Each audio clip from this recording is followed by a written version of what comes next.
So to build a frequency table, you need to come up with intervals.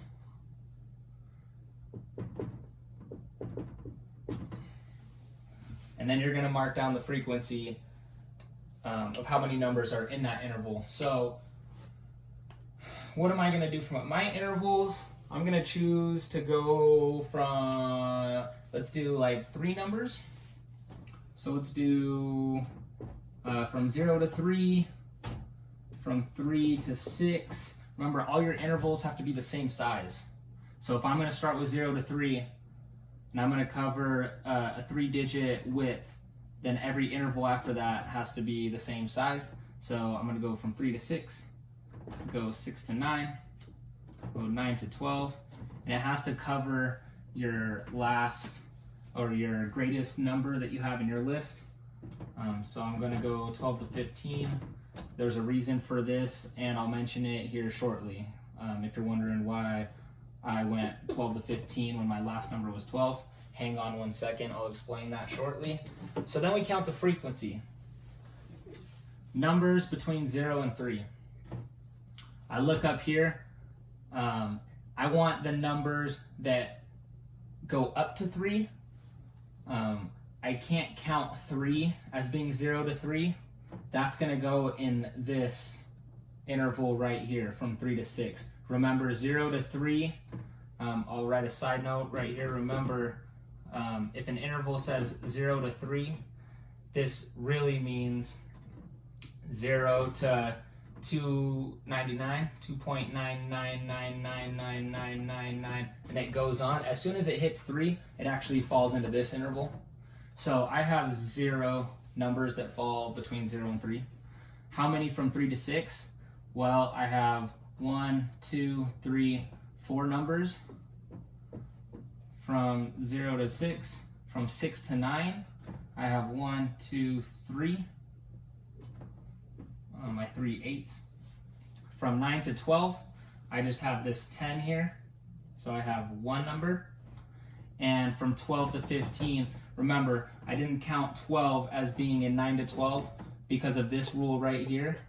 We said that the interval 0 to 3 is actually 0 to 2.999999. So same thing goes for here. The interval 9 to 12 just goes from 9 to 11.999999. The 12 will actually get counted in this interval right here. So I have 1 number from 12 to 15. And this is a frequency table.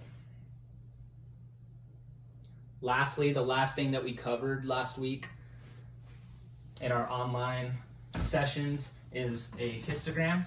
So this was called a frequency table. If I ask you for a frequency table, this is what I'm looking for. And the reason we create these is it makes creating a histogram super easy. So here's how we do a histogram. Very different from a bar graph. Looks similar, but it's a very different thing.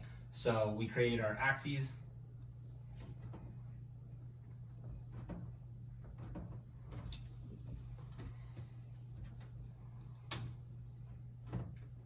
I'm going to go, this is 0.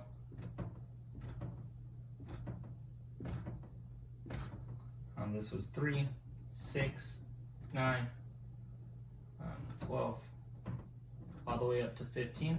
So you have your intervals down here.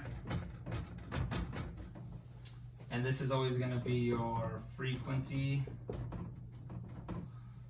Right here on this side is going to be your frequency. Your intervals are going to go down here. Notice it looks exactly like my frequency table. I have from 0 to 3, from 3 to 6, 6 to 9, 9 to 12, 12 to 15, just like I had in my frequency table.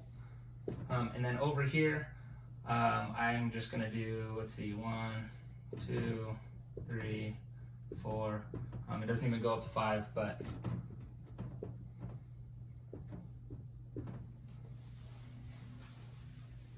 so this is my frequency, and now I just look at my frequency table and I copy it over to my histogram. So from 0 to 3, looks like I had 0 numbers. So from 0 to 3, I don't have any numbers, so I'm going to leave that. Now let's look at 3 to 6. I had 4 numbers. So I'm going to come up here to the 4 and create a bar going up to, switch sides here. Create a bar going up to the 4, just like that. From 6 to 9, I had 3 numbers, so that's going to be right here. Notice how my bars are touching. And from 9 to 12, I had 1 number, be a small bar there. And from 12 to 15, I also had 1 number. And then usually color it in and make it look pretty. You could use different colors if you wanted. I did not. And this is what we call a histogram. That is everything that we covered last week in our online sessions.